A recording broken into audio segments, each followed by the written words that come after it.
the coaches can do to recruit. You know, our faculty, they can actually write letters. The president can even write letters to them, them being prospects, that is. You know, but if you just leave it to us, then it makes things a lot cleaner, a lot simpler.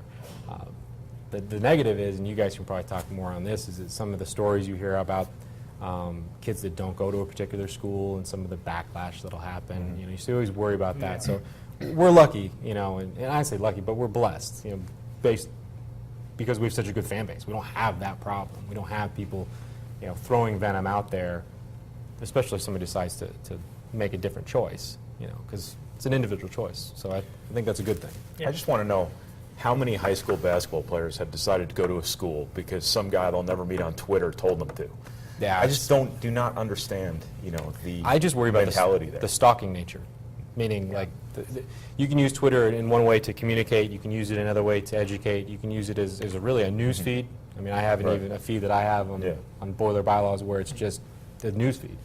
But you could also be a bit creepy with it, and in a way it's kind of stalking, you know, so I just don't know that that's ever going to sway anybody either. One of the things, obviously, in the tragedy of the Jerry Sandusky situation, but one of the things we learned, or at least from a layperson's perspective, is that the NCAA in that situation acted very quickly on that making a decision of what it was going to do and how it was going to handle that. Do you see that as a trend, or was that totally situational, or am I completely all wet? It's a great question. Whether I'm completely all wet? No. Just the whole question. I mean, but that too. Does that change the dynamic for you in terms of, is it true that we may get answers to some of these questions earlier because of who's running the show, or is that just a media misnomer? Two things. One, the enforcement process is part of the major renovation with the rule changes. Right. So they're going to substantially change the number of staff that are added to the Committee on Infractions. So more like the federal court system where you have a pool to choose from, which will allow for, you know, more expedited hearings. They're going to categorize the violations in different manners so that it'll be a much more clear line of what is a major and what is a minor, and you know how one time of cream cheese is not really that big a deal compared to a bag of cash, you know. But that's going to help with speeding up because it's also going to have more of an assigned chart of penalties. There'll be a much more clear lines of penalties, because there are some penalties that are very clear, but when you get into the more complicated cases, you know, if you have a situation and you know, you're bowl eligible, but do you sit out the bowl?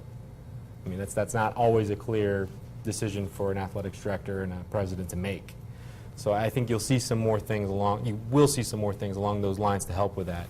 To the, you know, Caesar moment, as it were, where, you know, the president was given the authority to act in that manner, which is outside of the regular purview. I don't know, honestly. It's a great question. It's something we've talked about. I know a lot of my friends have talked about in the compliance community and administration in general. I think it's there. I think it's been proven that it's been used. And I don't see any reason why it wouldn't be used again based upon, you know, who's in power. Personally, I think in some ways that's a good thing.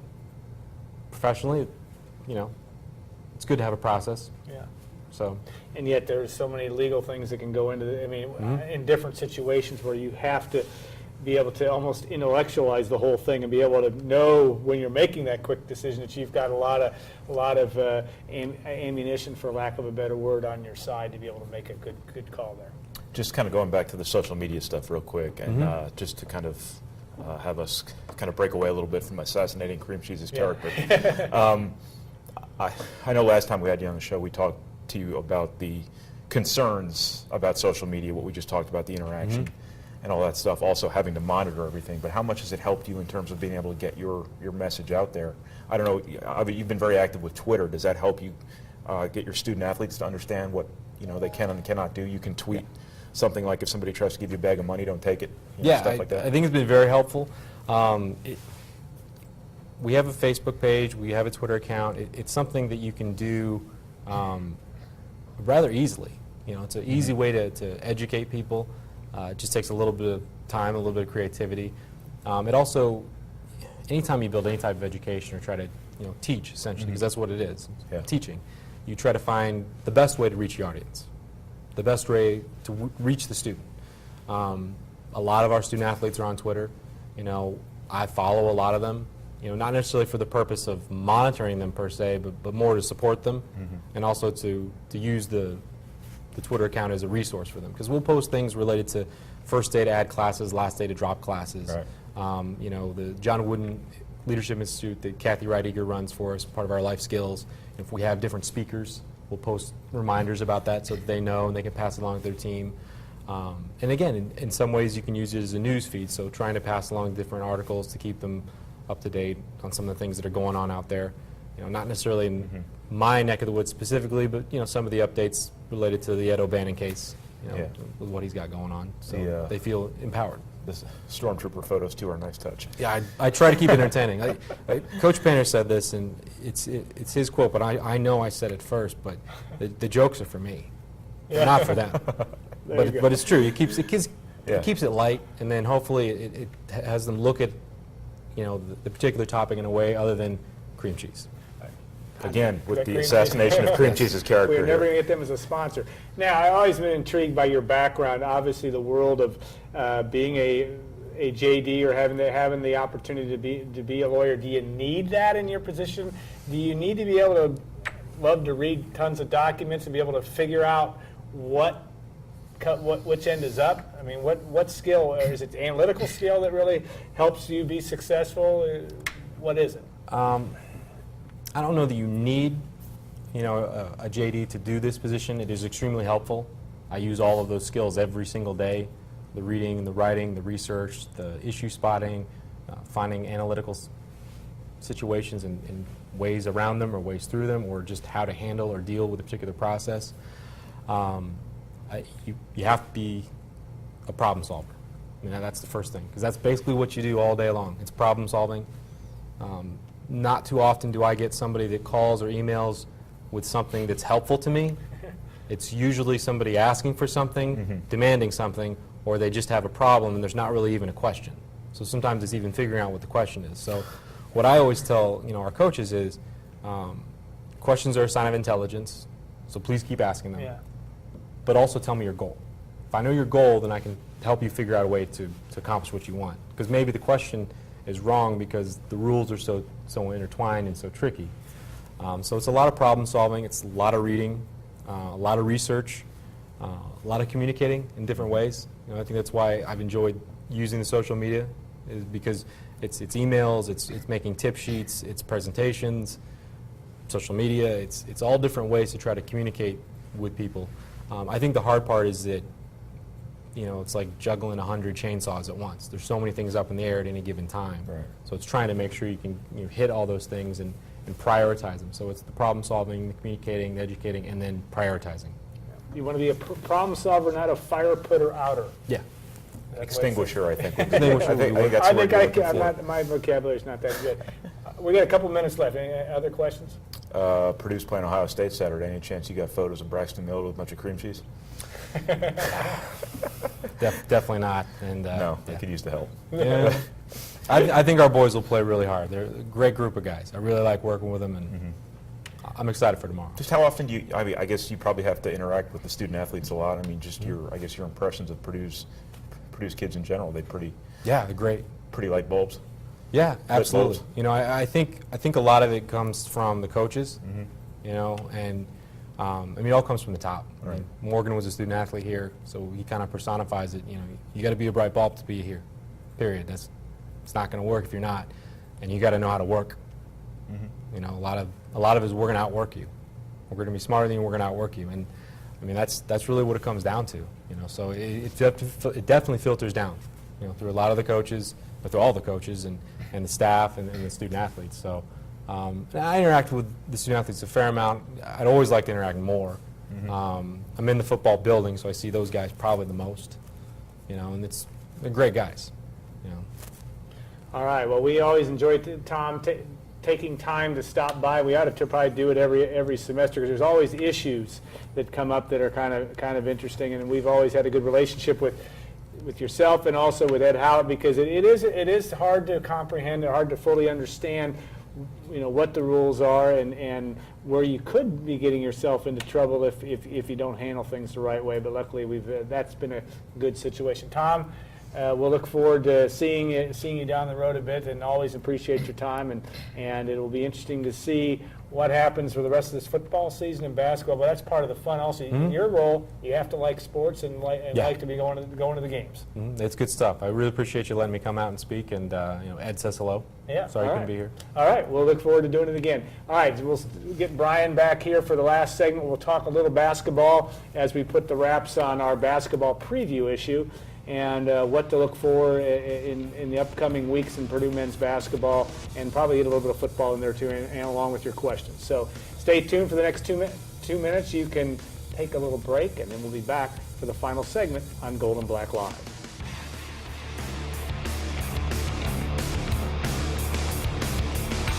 Check out the Purdue collection now at Follett's. Boiler up with Nike Fantastic T-shirts, League and Champion fashion colors.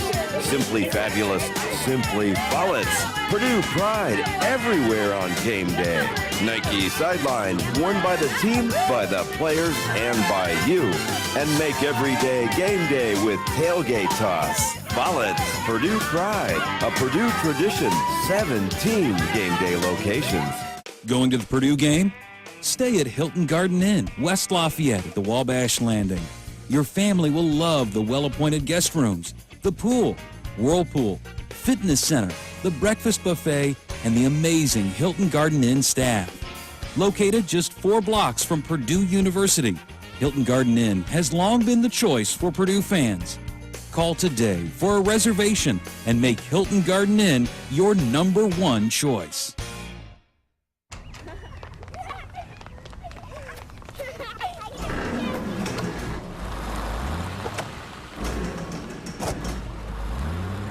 Let State Farm agent Trent Johnson handle all the moving parts to your insurance. Whether it's for auto, home, life, or financial services, Trent Johnson is there with more ways to help and more ways to save. Call or visit Trent today. Like a good neighbor, State Farm is there. It's a Friday Night Frenzy. It's about tradition. It's about pride. It's about rivalries. It's about commitment. It's about teamwork. It's about the action of the game.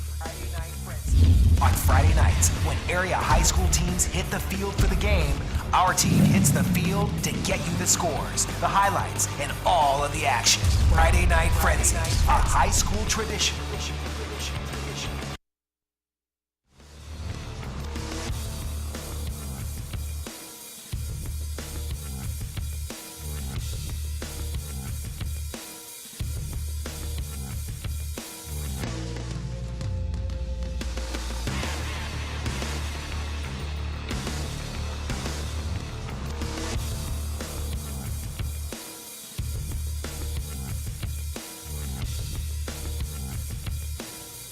And then there were two, so to speak. We're back to segment 3 on Gold and Black Live, and Brian Newbert joining me for. We'll talk. We've obviously talked a lot about football, and obviously that's something that you pay a fair amount of attention to. We'll hit just your feelings heading into the Boilermakers game tomorrow, but then obviously we want to talk about basketball and what's up next, not only with our preview issue, but obviously with Matt Painter's squad. But talk about obviously the challenge ahead with Purdue tomorrow.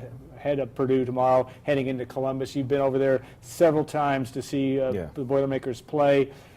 It's a daunting task for Purdue tomorrow. Yeah, I mean, I don't know how to really put it nicely. I mean, the way Purdue has played the last 2 weeks, the way opponents have played against Purdue also. I mean, I don't want to say it was all on Purdue. Obviously, Michigan, Wisconsin did a lot of good things against Purdue.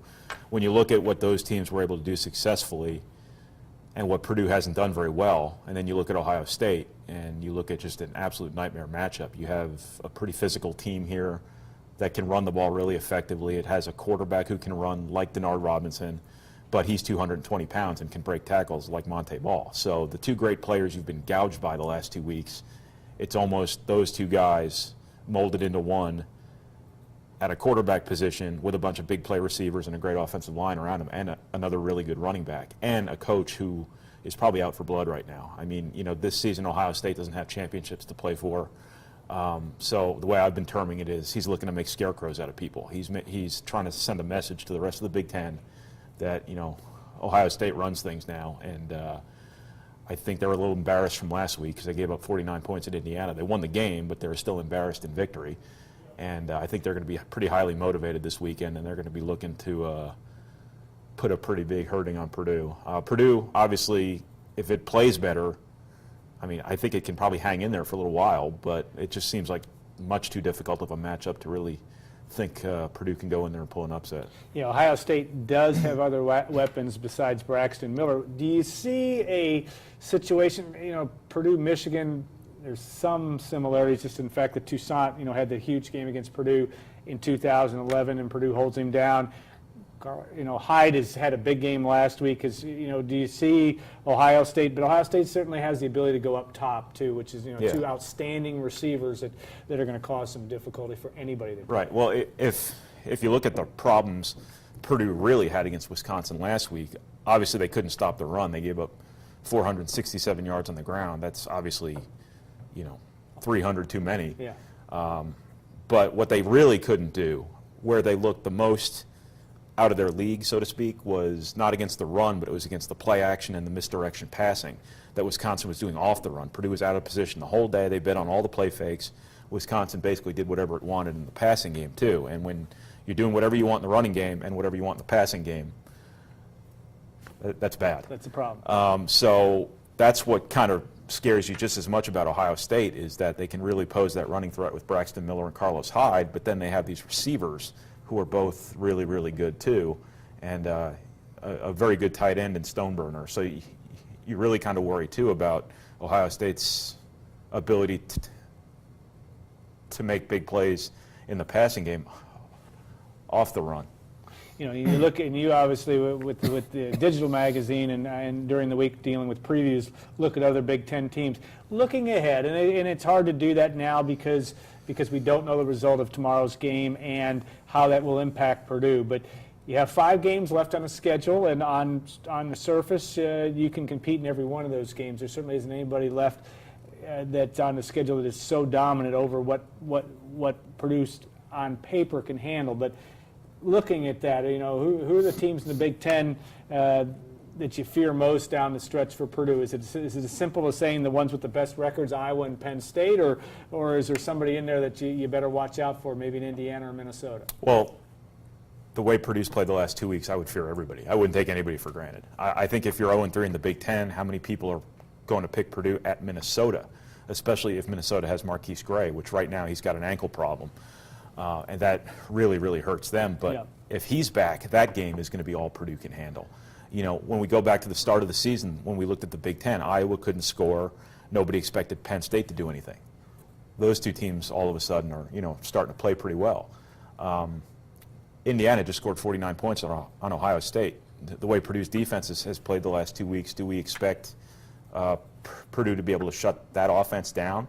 I think they're right up there at the top of the Big Ten in total offense. All of a sudden, that game, it isn't looking like a certain W like we would have assumed at the start of the year. The one team I think that's really, really struggling is Illinois. I think that's the one, maybe, if you had to pick one where Purdue's going to be in really good shape no matter what, it's probably Illinois.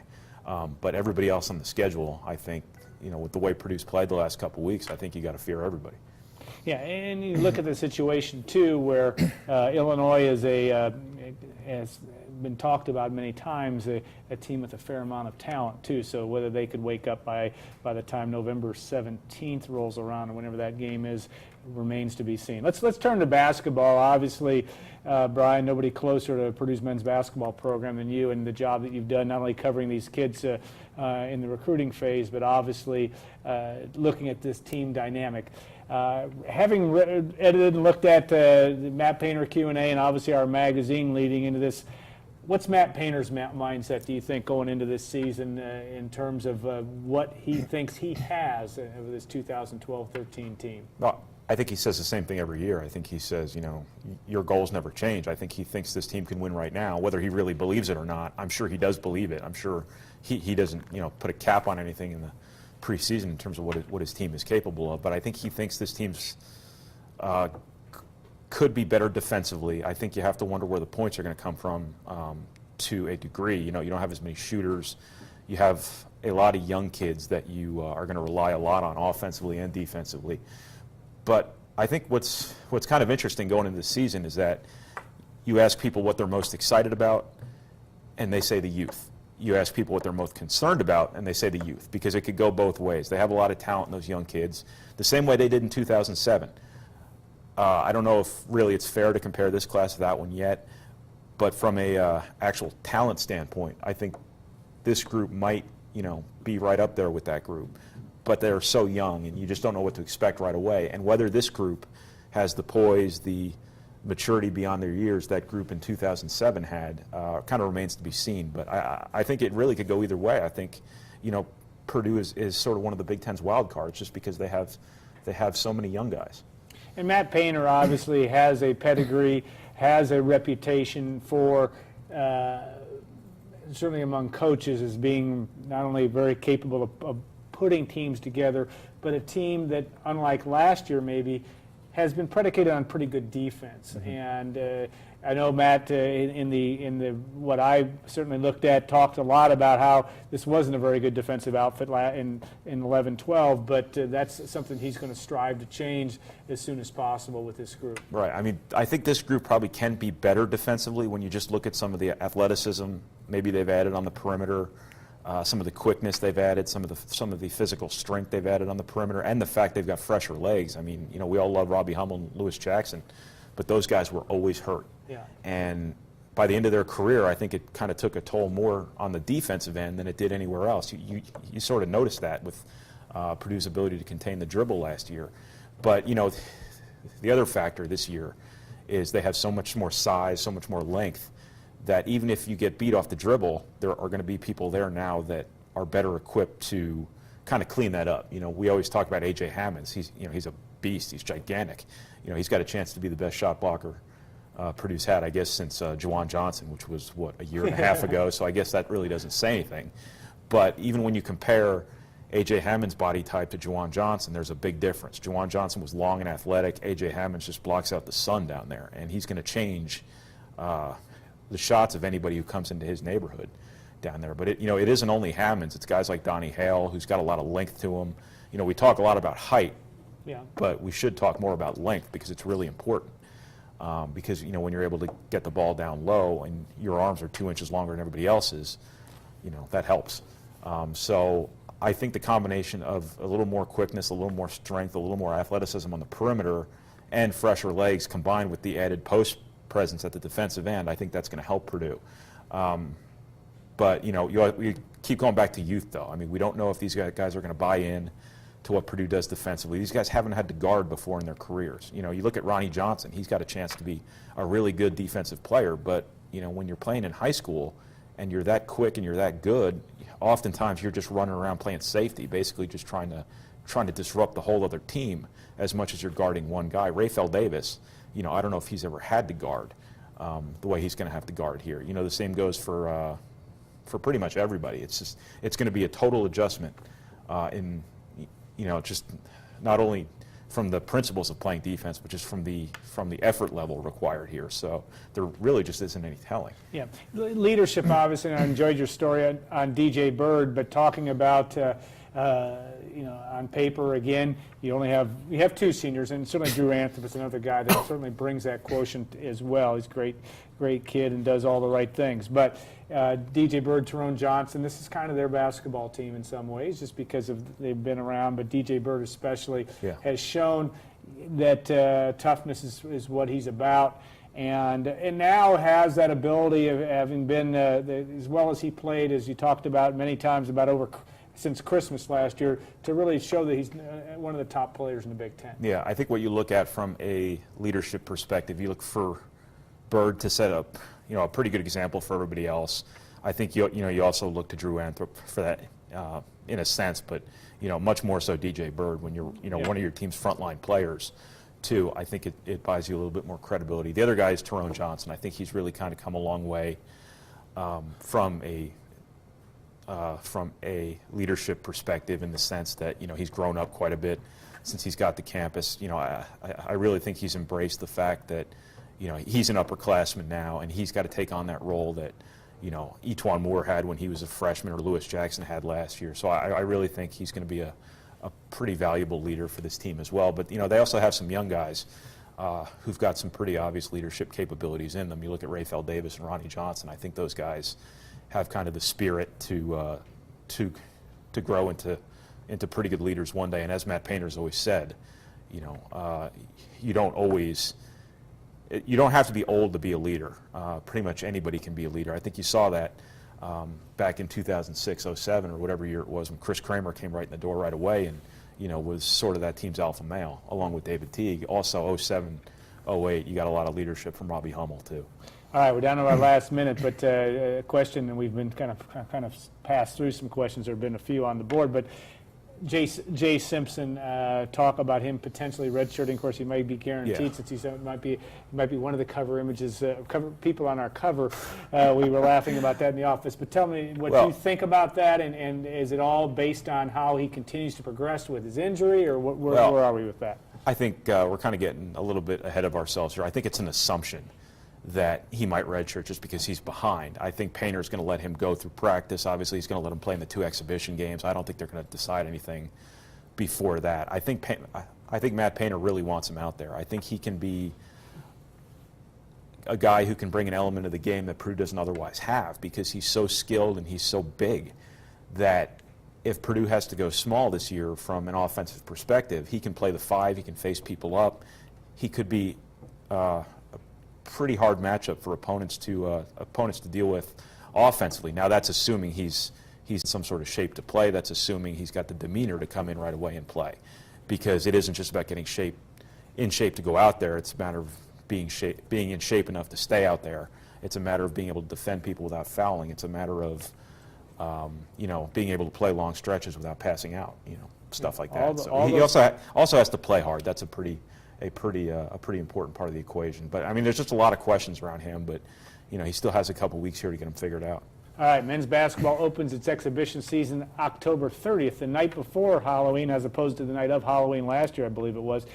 We will say goodbye for this edition of Gold and Black Live, and we'll be back next week at 2 o'clock. I want to say thank you, obviously, to Kim and to Gordon and to Lydia, our friends at WLFI, News 18, and all the many things they do, even for the companionship of Chad, who sits across the way here.